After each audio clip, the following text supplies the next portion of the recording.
Hi everyone, this is Harishvati and I welcome you all to this channel.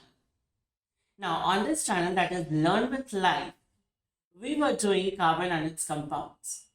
Now carbon and its compounds के हमने दो lectures complete कर लिए हैं.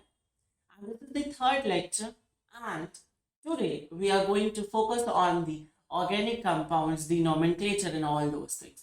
क्योंकि हमने जितने भी basic concepts थे वो हम लोगों ने पहले के दो लेक्चर्स में कंप्लीट कर लिए हैं एंड अगर आपने वो वीडियोस मिस किया है तो आप प्ले लिस्ट में जाके उन वीडियोस को चेक कर लो. ठीक है, सो फटाफट से आज की सेशन हम यहाँ पे स्टार्ट करते हैं. और today session will be full of knowledge because आज हम एक बहुत ही नया टॉपिक इंट्रोड्यूस करने जा रहे हैं दैट इज नोमेनक्लेचर, जो क्लास 10th में कहीं ना कहीं आपका बेस बना देता है क्लास 11th और 12th के लिए. So this one is quite important. So I hope that you all are ready for the classes. Now, let's see. Before going deep into the nomenclature, we need to know about the organic compounds. कि organic compounds क्या होते हैं? So see, if I talk about the organic compounds, हमारे mind में एक myth बैठा हुआ है कि जितने भी organic compounds है ना वो सिर्फ और सिर्फ कहाँ मिलेंगे? Human beings के अंदर मिलेंगे या animals या plants के अंदर मिलेंगे. No doubt organic compounds are those compounds जो living organisms में मिलते हैं, बट ऐसा नहीं है कि बाहर आप उनको बना नहीं सकते हो, बाहर भी बना सकते हो. अगर आप सेम कॉम्पोजिशन ले आए तो आराम से वो बाहर भी बन जाएगा. राइट, सो ये मिथ को सबसे पहले हम लोगों को तोड़ना है कि ऑर्गेनिक कंपाउंड्स ऐसे कंपाउंड्स हैं जो लिविंग ऑर्गेनिजम्स में मिलते तो हैं लेकिन बाहर भी उनको बनाया जा सकता. क्लियर? चलो अब पढ़ते ऑर्गेनिक कंपाउंड्स एग्जैक्टली होते क्या है. So see, if I talk about the organic compounds, तो ये किससे बने होते हैं? सबसे पहला चीज आएगा कार्बन. कार्बन से मिलके बना होता है हाइड्रोजन, ऑक्सीजन एंड नाइट्रोजन. और ये सारे क्या है? ये सारे कोवेलेंटली बॉन्डेड होते हैं. That means ionic bond is absent in organic compounds. अब इसको याद कैसे करना है? तो मैं से याद कर सकते हो कि ऑर्गेनिक कंपाउंड्स जो है वो किससे बना होता है? कौन से? ठीक है, CHON. ना एक और चीज, ऐसी जरूरी नहीं है ये बात कि हर एक ऑर्गेनिक कंपाउंड्स में कार्बन हाइड्रोजन के साथ साथ ऑक्सीजन और नाइट्रोजन हो ही. क्लियर? कार्बन हाइड्रोजन तो होगा ही, ऑक्सीजन हो भी सकता है, नहीं भी हो सकता. Clear to everyone? नाइट्रोजन हो भी सकता है, नहीं भी हो सकता. ऐसा नहीं कि कहीं नाइट्रोजन नहीं है तो तुम उसको बोल दोगे नहीं नहीं ये तो ऑर्गेनिक कंपाउंड्स है ही नहीं. For example methane. मीथेन का अगर फॉर्मूला देखे CH4, यहाँ पे किसी भी तरह का हाइड्रोजन किसी भी तरह का ऑक्सीजन नहीं है, किसी भी तरह का नाइट्रोजन नहीं है, but still methane is an organic compound. Why? Because it is found in living organisms. Let's write here, it is found in living organisms. Clear? Okay. Now, ऐसा नहीं है कि मीथेन को हम बाहर नहीं बना सकते. It's easily we can make this methane easily. Right, so organic compounds का मेन बेसिक डेफिनेशन क्या होता है? हम बस ऑर्गेनिक कंपाउंड्स को दो चीजों से क्लासिफाई करते हैं mainly. CHON that is carbon hydrogen oxygen nitrogen से बना हुआ हो. राइट, चारों आपस में कोवेलेंटली बॉन्डेड हो. And second thing is that ये सब लिविंग ऑर्गेनिजम्स में मिलने चाहिए. क्लियर?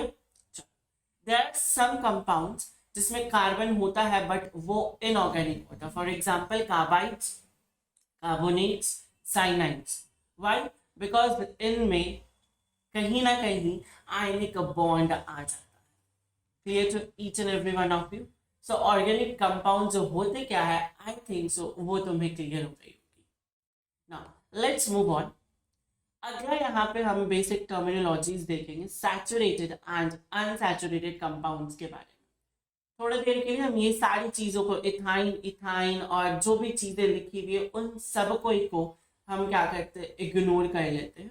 पहले हम नोमेनक्लेचर पढ़ेंगे, फिर मैं तुम्हें इथाइन, मीथेन ये सब के एग्जाम्पल्स बताऊंगा. अभी इसको हम बहुत ही ईजी वे में समझते हैं. देखो सैचुरेटेड क्या है, ध्यान से समझना मेरी बात को.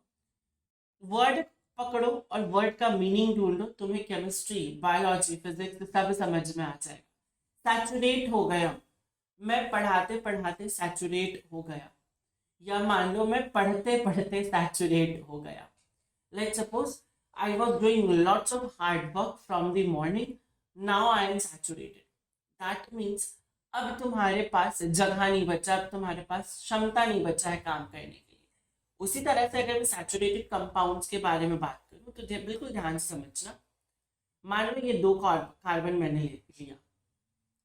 We all know that carbon के पास 4 वैलेंसीज होती है. ठीक है, तो ध्यान से देखो, अगर मैं इन चारों वैलेंसीज में एक बार मैं फिर से तुम लोगों के लिए लिख देता हूं. Just 1 second. चलो ना, let's talk about, we were discussing that carbon की कितनी वैलेंसी होती है? 5. किसने बोला 5? 4 होता है. कार्बन की कितनी वैलेंसी हो गई? 4 हो गई. सो अभी अगर मैं पूछूं क्या इन कार्बन में जगह बाकी है? यस ऑब्वियसली तुम लगा सकते हो. कितने लगा लो बताओ? हाइड्रोजन लगाओ यहाँ पे. बिल्कुल लग सकता है हाइड्रोजन, अब है ना. हाइड्रोजन मैंने लगा दिया. अब मान लो कोई और एलिमेंट को आना है. लेट सपोज या एक हाइड्रोजन ही ले लो, या एक मान लो क्लोरीन को आना है, या ऑक्सीजन को आना है, किसी को भी आना. अब ये एलिमेंट इसमें एंटर कर पाएगा क्या? नहीं. देखो 5 बॉन्ड थोड़ी बना सकता है कार्बन. समझ में आई बात? सो यहाँ पे अब कार्बन को एंट्री नहीं, सॉरी, कोई भी एलिमेंट को एंट्री नहीं मिलेगी. दैट मीन्स कार्बन के पास जगह नहीं रहा. सो ऐसे कंपाउंड्स को क्या बोलेंगे? Saturated compounds. क्लियर? अब इसकी डेफिनेशन देख लेते हैं. The compounds that contain only single covalent bond between 2 carbon atoms. That means अगर 2 कार्बन एटम्स के बीच में सिंगल बॉन्ड होगा तो उसको हम क्या बोलेंगे? Saturated compound. नाउ क्यों सैचुरेटेड बोल रहे? बिकॉज हमारे पास कोई यहाँ पे रास्ता नहीं है कि हम किसी और एलिमेंट को ला के जोड़ सके. Clear to everyone? इसी तरह से अनसैचुरेटेड को समझते तो आपको ये दोनों टॉपिक्स जो है बहुत क्लियर हो जाए. अनसैचुरेटेड लेते. हम लोगों ने सैचुरेटेड में क्या देखा था? ये देखा था ना, बताओ. कुछ इस तरह से हम लोगों ने देखा था. अनसैचुरेटेड की अगर मैं बात करूं तो अनसैचुरेटेड में कुछ इस तरह से तुम्हें देखने को मिलेगा. ये देखो, like this. Clear? Now what happens is that, oh I am so sorry, why I am doing this. या अब यहाँ पे चेक करो कार्बन की वैलेंसी कितनी है? 1 2 3 4. 1 2 3 4. हर एक कार्बन के पास 4 जो वैलेंसी है वो फुल हो चुकी है.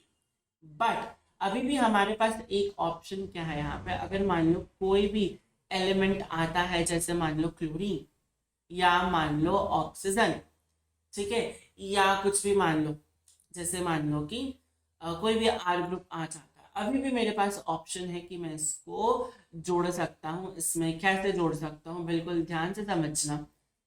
डबल बॉन्ड को तोड़ देता हूँ. एक डबल बॉन्ड में से एक बॉन्ड को तोड़ दिया तो क्या हुआ? कार्बन की वैलेंसी फ्री हो गई. अब यहाँ पे हाइड्रोजन लगा रखा था हम लोगों ने. Now can I involve the chlorine in these 2 places? Yes. So ऐसे कंपाउंड्स को क्या बोलेंगे? Unsaturated compounds. That means unsaturated compounds को अगर डिफाइन करना हो तो we can directly say that ऐसे कंपाउंड्स जिसमें डबल और ट्रिपल कोवेलेंट बॉन्ड्स होते हैं, किसमें? Between 2 carbon atoms. ना ये जो चीज हमने किया ये अनसैचुरेटेड था, ये अनसैचुरेटेड था, और हम लोगों ने किस में कन्वर्ट कर दिया इसको? Saturated. Clear? So this was all about the saturated and unsaturated compounds. एक बार इस डायग्राम पे आते हैं. तुम देखो ये जो मीथेन है वो क्या है? सैचुरेटेड. अब यहाँ पे तुमको हटाना होगा तो हाइड्रोजन ही हटा के कुछ करना पड़ेगा, जो कि बात वही हो जाएगा. इथाइन में भी देखो, इथाइन में भी अब कोई जगह नहीं बच रहा है. But this will be ethane not ethyne. अब जहाँ पे चेक करते हैं इथाइन के बारे में. Okay, this will be ethene और दिस विल बी इथाइन. हालांकि मैं तुम्हें नॉमेनक्लेचर अभी पढ़ाऊंगा बहुत अच्छे से. चलो यहाँ पे देखते हैं इथीन के बारे में. So let's check here. Carbon में डबल बॉन्ड है, that means we have an option कि इस डबल बॉन्ड को तोड़ के हम कुछ ना कुछ लगा सकते हैं. So this is what now we can easily identify कि कौन सा कार्बन कंपाउंड सैचुरेटेड है, कौन सा कार्बन कंपाउंड अनसैचुरेटेड. यहाँ पे भी अगर चेक करें तो हमारे पास दो ऑप्शन है कि हम इन दो बॉन्ड्स को तोड़ सकते हैं और यहाँ पे अपने मनपसंद एलिमेंट्स को लगा सकते हैं. राइट. सो इस तरह से आप सैचुरेटेड अनसैचुरेटेड कंपाउंड्स को आइडेंटिफाई करना बहुत इजी हो जाएगा कि कोई भी बॉन्ड को अगर आप तोड़ सक रहे हो. अब ऐसा नहीं है कि तुम इन दोनों बॉन्ड्स को ही तोड़ देना, अच्छा सर चलो इनको तोड़ देते हैं ना, यहाँ पे भी लग जाएगा, तब तो फिर वो इथेन था तो कुछ और ही बन गया. राइट है ना. तो ऐसा नहीं करना कि दोनों कार्बन को ही अलग कर देना. आप डबल बॉन्ड है तो डबल बॉन्ड में से एक बॉन्ड तोड़ सकते हो, ट्रिपल बॉन्ड है तो उसमें एक बॉन्ड या दो बॉन्ड तोड़ के सैचुरेटेड बना सकते हो. Clear. I hope that the concept behind the saturated and unsaturated compounds is clear to you all. Now, अब हम स्टार्ट करते हैं नोमेनक्लेचर. बिल्कुल ध्यान से समझने की कोशिश करो इस नोमेनक्लेचर. कोई भी एटम, जैसे अब यहाँ पे तुम देख रहे हो ना, इथीन, इथाइन, बहुत सारी चीजें लिखी हुई, कैसे लिखते हैं हम ये सीखने वाले हैं. सबसे पहले तुम्हें करना क्या, कोई भी कार्बन कंपाउंड है उसमें नंबर ऑफ कार्बन एटम्स को गिनो. Count the number of carbon atoms. Let suppose हम यहाँ पे स्टार्ट करते हैं. मान लो हमारे पास मीथेन ही है CH4, तो कितने कार्बन एटम्स है. नंबर ऑफ C एटम्स कितना है यहाँ पे, दैट इज 1. क्लियर. आइडेंटिफाई कर लिए. अब मान लो हम लोगों ने कुछ ऐसा कंपाउंड लिया जिसके पास कार्बन एटम्स 2 है. सो हमने यहाँ पे लिख दिया number of carbon atoms will be 2. अब करना क्या है, हमने आइडेंटिफाई कर लिया कार्बन एटम्स को. आइडेंटिफाई करने के बाद हम यहाँ पे इस चार्ट पे आएंगे. इस चार्ट पे तुम्हें देखना है कि अगर एक कार्बन एटम है तो हमारा जो रूट वर्ड होगा वो क्या होगा, मिथ. ठीक है. और अगर मेरे पास सिर्फ और सिर्फ सिंगल बॉन्ड है, अगर मेरे पास सिर्फ और सिर्फ सिंगल बॉन्ड है तो हम क्या यूज कर सकते हैं उसके लिए, ANE, दैट इज नाम क्या हो जाएगा, मिथेन. याद रखना ANE सिर्फ और सिर्फ सिंगल बॉन्ड के केस में यूज किया जाता है. अगर डबल बॉन्ड हो कोई कार्बन कंपाउंड में तो उसके लिए ENE यूज किया जाएगा. क्लियर. और लेट सपोज अगर ट्रिपल बॉन्ड हो कोई भी कार्बन कंपाउंड में तो उसके लिए मैं क्या यूज करूंगा, YNE. क्लियर. तो अभी हम लोग सिंगल बॉन्ड पे फोकस करते फिर डबल और ट्रिपल पे भी चले जाएंगे. Let's see here. अगर रूट वर्ड रहा मिथ तो that means number of carbon 1. अगर नंबर ऑफ कार्बन 2 रहा तो हम क्या यूज करेंगे, इथ. इसी तरह से 3 रहा तो प्रॉप, 4 रहा तो ब्यूट, 5 रहा pent, hex, hept, oct, non and dec. अभी हम लोगों को 10 तक ही याद करना है, दैट्स मोर देन इनफ. 10 के ऊपर आपके एग्जाम्स में क्वेश्चंस आने के चांसेस बहुत ही कम रहते हैं, ना के बराबर रहते हैं. So it's not worth it कि 11-12 का भी मैं बैठ के पढ़ूँ, है ना. चलो.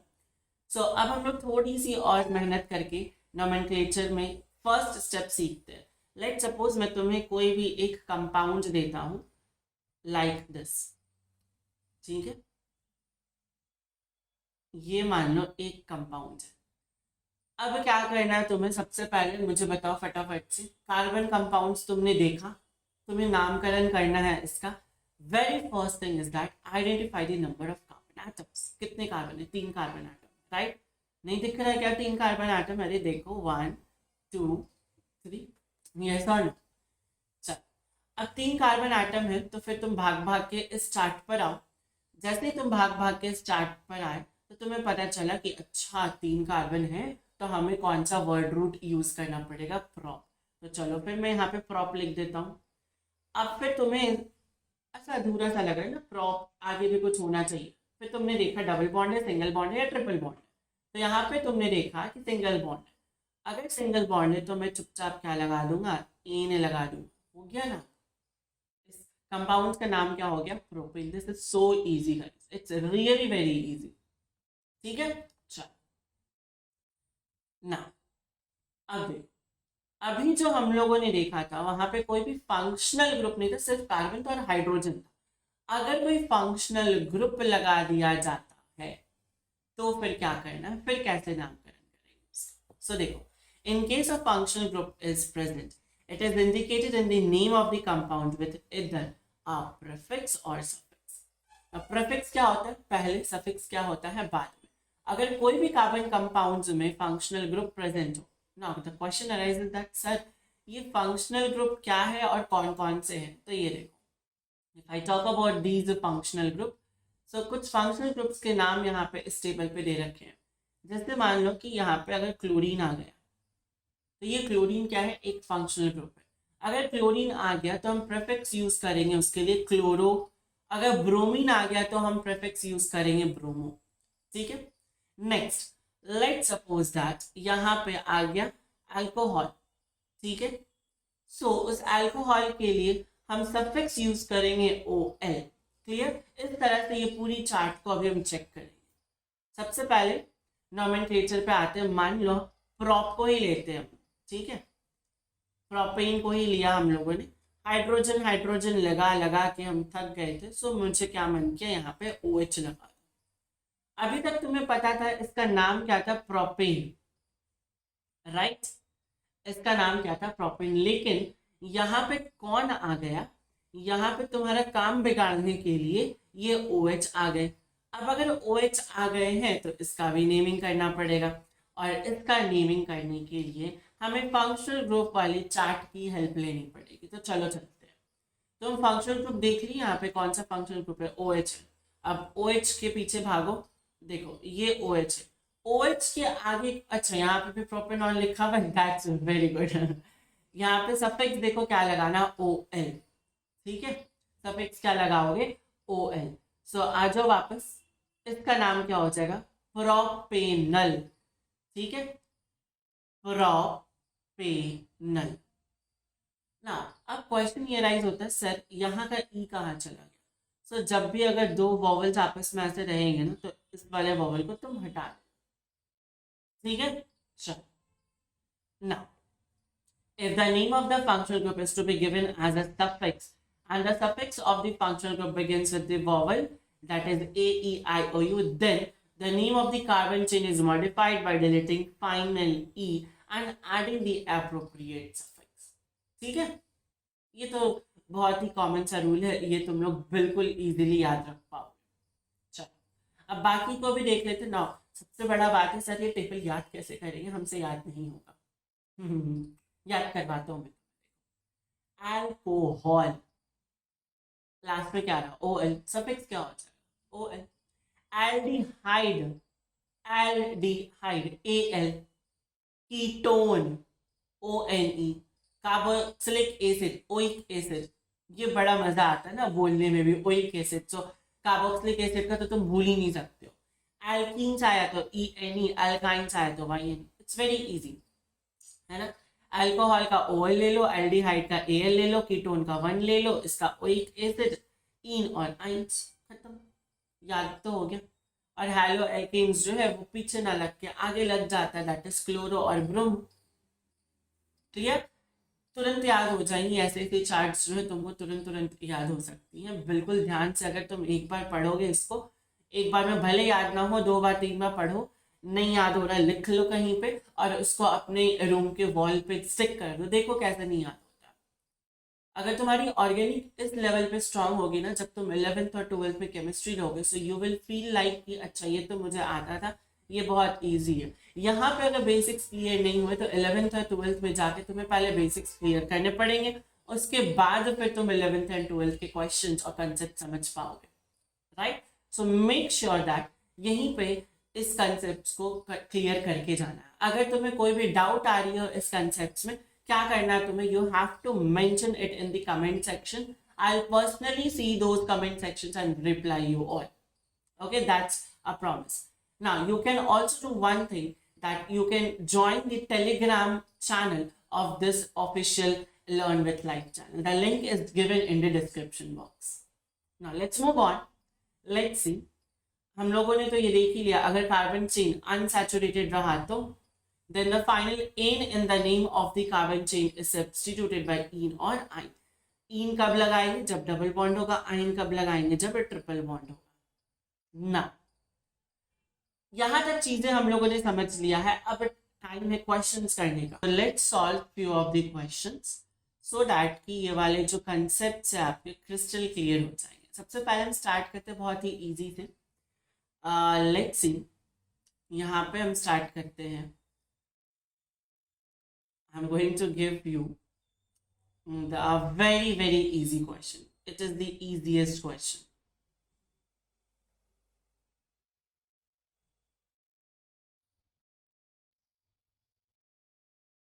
Okay. Just 1 second. चलो इसको सॉल्व किया जाए. इसको सॉल्व करते हैं. अब यहाँ पे थोड़ी सी मैं तुम लोगों को एक चीज दिखाना चाहूंगा जिसको बोलते हैं नंबरिंग. ध्यान से देखना है यहाँ पे कितने कार्बन है. 1 2 3 4, 4 कार्बन है. तो 4 कार्बन के लिए जो हमारा रूट वर्ड यूज होगा वो होगा ब्यूट. राइट. अब यहाँ पे अगर सिर्फ और सिर्फ सिंगल बॉन्ड्स होते तो हम क्या करते? डायरेक्टली ANE लगा लेते. लेकिन यहाँ पे सिंगल बॉन्ड की जगह क्या है? Double bond. अब तुम्हें क्या करना पड़ेगा? यहाँ पे नंबरिंग करनी पड़ेगी. अब देखो नंबरिंग जो है वो हम दो तरफ से कर सकते हो. 1 2 3 4. इधर से भी कर सकते हो. 1 2 3 4. राइट. तब कौन सा नंबरिंग सही होगा? The question is that. जिधर से भी अगर तुम डबल बॉन्ड या कोई भी फंक्शनल ग्रुप को सबसे कम नंबर दे रहे हो, उधर वाली नेमिंग, उधर वाली नंबरिंग जो है वो तुम्हें लेनी है. सो दैट मीन्स यहाँ पे डबल बॉन्ड को पहला नंबर मिल रहा है, तो ये नेमिंग ले लो. और इधर से क्या हो रहा है कि डबल बॉन्ड को आखिरी में तुम भेज दे रहे हो. ठीक है. सो कौन सा सही हो जाएगा? ये वाला. सो अगर नेमिंग करनी हो मुझे, अब क्या करूँगा? ब्यूट 1 इन. इस तरह से मैं नेमिंग कर दूँ. क्यों? डबल बॉन्ड के लिए ENE पोजीशन मैंने बता दिया. राइट. चलो इसी को थोड़ा सा और मॉडिफाई करते हैं हम लोग. सेम क्वेश्चन है, मैं बस कुछ इस तरह से कर देता हूँ. ठीक है. अब यहाँ पे बिल्कुल ध्यान से देखो. ये है तुम्हारे पास. अब हो सकता है कि तुम्हें क्वेश्चन में हाइड्रोजन ना दे रखा, बस यही दे रखा. तो तुम्हें समझ जाना है कि जहां पे भी कुछ नहीं है वो हाइड्रोजन है. अब इसकी नेमिंग करते हैं. इसकी नेमिंग करोगे तो यहाँ से 1 2 3 4. इधर से क्या हो रहा है? 1 2 3 4. दैट मीन्स दोनों तरफ से कर रहे हो तो नंबर सेम ही मिल रहा है. दैट इज 2 और 2. सो कोई सा भी ले लो, कोई फर्क नहीं पड़ता है यहाँ पे. अब यहाँ पे नेमिंग क्या हो जाएगी? But 2 ene. क्लियर? ये हो गया बहुत ही बेसिक सा question. I hope that in सारे क्वेश्चंस में अब तुम लोगों को डाउट नहीं होगा. आगे बढ़ते हैं. थोड़े से मजेदार क्वेश्चंस करते, थोड़े से फंक्शनल ग्रुप वाले क्वेश्चंस करते हैं. आपके जो फंक्शनल ग्रुप के कंसेप्ट है वो भी क्लियर हो जाए. तो सबसे पहले हम लोगों ने 3 कार्बन लिया था. तो वही 3 कार्बन हम लोग लेते हैं. अगर 3 कार्बन लिए थे, कोई भी डबल बॉन्ड नहीं था, कुछ भी नहीं था, हम लोगों ने नाम दिया था प्रोपेन. फिर हमारे पास आया था एक डबल बॉन्ड. राइट. सो चलो एक डबल बॉन्ड ले लेते हैं. तो मैं यहाँ पे लिख सकता हूँ प्रोपीन. ठीक है. अब मान लो कि मैं ट्रिपल बॉन्ड भी लगा देता हूँ यहाँ पे, तो क्या हो जाएगा? ये प्रोपाइन हो जाएगा. Let's suppose that. Now let's suppose अब हम यहाँ पे क्या करते हैं? एक फंक्शनल ग्रुप लगा देते हैं. ठीक है. That is CHO. तो फिर इसका नाम क्या हो जाएगा? अब इसके लिए हमें चेक करना पड़ेगा सारे स्टेप्स. तो सबसे पहले स्टेप्स तो तुम्हारा वही रहेगा. Number 1 thing, number of carbon atoms count करो. So we can write here 1 2 3. अब फंक्शनल ग्रुप को प्रायोरिटी देंगे. फंक्शनल ग्रुप पे नंबर 1 आना चाहिए या सबसे कम नंबर आना चाहिए. ना प्रॉप तो होगा ही होगा, कुछ भी हो जाए. इनफैक्ट प्रॉप AN तो होगा ही होगा, कुछ भी हो जाए. राइट. अब यहाँ पे हमें वर्ड देखना है, कौन सा सफिक्स लगाना है. तो आज वो देखते हैं. CHO किसके लिए यूज होता है? एल्डिहाइड के लिए यूज होता है. और इसके लिए सफिक्स क्या है? AL. सो हम लोग अगर यहाँ पे नेम को कंप्लीट करना चाहेंगे तो हमारा कंपाउंड का नाम हो जाएगा propanal. Clear? So this is how you can nomenclature. So this is how आप इस तरह से nomenclature, so this is how you can name this organic compound. एक और क्वेश्चन करते हैं हम लोग, यहाँ पे कोशिश करते हैं इस क्वेश्चन को थोड़ा सा हार्ड बनाया जाए। मैं यहाँ पे कार्बन कार्बन कार्बन कार्बन, ठीक है, ओके ना। अब मैं क्या करता हूँ, यहाँ पे OH लगा। चल, I am giving you few minutes to solve this and then you are going to let me know the answers in the comment sections. I'm giving you 1 minute to think of it and solve it. Till then, what things you have to do for this chapter? इस chapter के लिए आप लोगों को क्या क्या चीज़ों का ध्यान रखना है मैं वो बता देता हूँ। जब भी आप इस चैप्टर को पढ़ने बैठो, सो इस चैप्टर को रटने की जगह समझने की कोशिश करो, बिकॉज अगर आप रटोगे क्वेश्चंस नहीं बनेंगे, अगर आप समझोगे, समझ के जाओगे तो सारे क्वेश्चंस आपके बनेंगे। ओके ना, कार्बन एंड इट्स कंपाउंड्स के क्वेश्चन सॉल्व करना बहुत ही इजी है, बहुत ही स्कोरिंग चैप्टर है, बहुत इजी क्वेश्चंस आते हैं और आप आसानी से सॉल्व कर लोगे तब जब आपके कंसेप्ट क्लियर हो ना। आई होप दैट आप लोगों ने आंसर सोच लिया होगा। चलो फिर स्टार्ट करते हैं यहाँ पे। ना लेट्स सी हियर, नेमिंग करने का दो तरीका है हमारे पास। अगेन कौन कौन सा? एक तो इधर से 1 2 3 4 5, next is this one, that is 1 2 3 4 5। ना तुम देखो फंक्शनल ग्रुप को दोनों तरफ से ही सेम नंबर मिल रहा है, तो कोई भी ले ले चलेगा?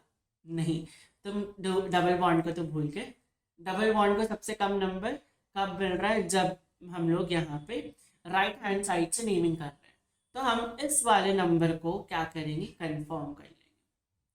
चलो फिर आ जाओ, नामकरण किया जाए इसका। कितने कार्बन है? 5 कार्बन है। 5 कार्बन के लिए पेंट यूज करेंगे। डबल बॉन्ड है? यस। कौन से नंबर पे? एक नंबर पे। डबल बॉन्ड है तो क्या यूज करेंगे? EN यूज करेंगे, YN, ऑब्वियसली ENE यूज करेंगे। अब यहाँ पे तो फंक्शनल ग्रुप भी लगा हुआ है। कहाँ पे लगा हुआ है? Functional group. तो क्या मैं ऐसे लिख सकता हूँ? थर्ड नंबर पे फंक्शनल ग्रुप लगा हुआ है। कौन सा फंक्शनल ग्रुप लगा हुआ है? दैट इज OH लगा हुआ है। OH मतलब अल्कोहल। अल्कोहल आया तो सफिक्स क्या हो जाएगा? OL हो जाएगा। So can I write here? So can I write here OL? सो इसका नाम क्या हो गया? Pent 1ene 3ol। Now this is the questions which can frequently come in exams. I mean to say these types of questions can frequently come to exam. Now nomenclature में आपको practice करनी पड़ेगी. You have to solve lots and lots of questions. और आपके लिए questions भी available हैं.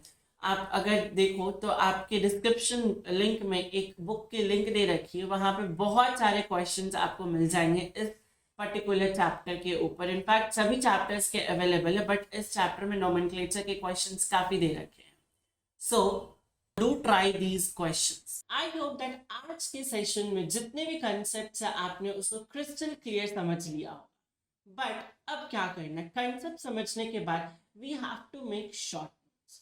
अभी जो शॉर्ट नोट्स है वो काफी हेल्प करता है हमारे एग्जाम टाइम पे। शॉर्ट नोट्स बनाने के बाद we should practice lots and lots of questions.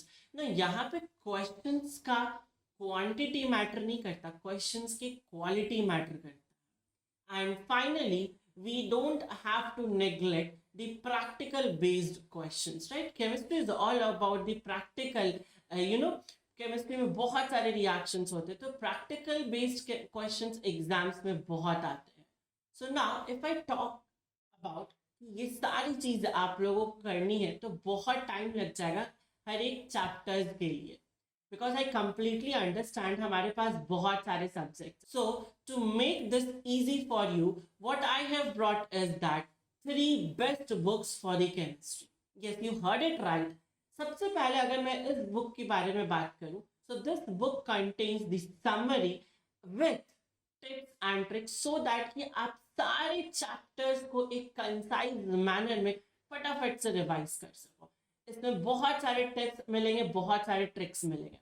Now next we have what, we have another book. Obviously short notes बन गया, रिविजन हो गया, अब क्वेश्चंस प्रैक्टिस करने हैं। यहाँ पे 400 क्वेश्चंस इन टोटल है, एंड ये 400 क्वेश्चंस ऐसे क्वेश्चंस है जिनकी प्रोबेबिलिटी बहुत होती है वर्ड्स में आने की। So rather than doing multiple questions, बहुत सारे क्वेश्चंस करने से अच्छा है कि हम कुछ क्वालिटी बेस्ड क्वेश्चंस करें which you are going to get in this book. And last one we have a solution for practical based questions. This book contains 50 plus practice questions and साथ ही साथ में एक टेबुलर फॉर्म में सारे compounds के common names, colours, वो सारी चीज दे रखी है ना। अगर आप ये तीनों बुक्स को, दैट इज शॉर्ट नोट्स पढ़ लिए, यू हैव सॉल्व 400 क्वेश्चंस और प्रैक्टिकल के क्वेश्चंस भी करके गए, so I can promise you that you can score 100% in your board exams. Now, from where you have to access this book? The link will be provided in the description. You can go to Amazon and you can purchase this book. See you in the next class, and in the next class, we will be completing the homologous series. Till then, bye-bye everyone.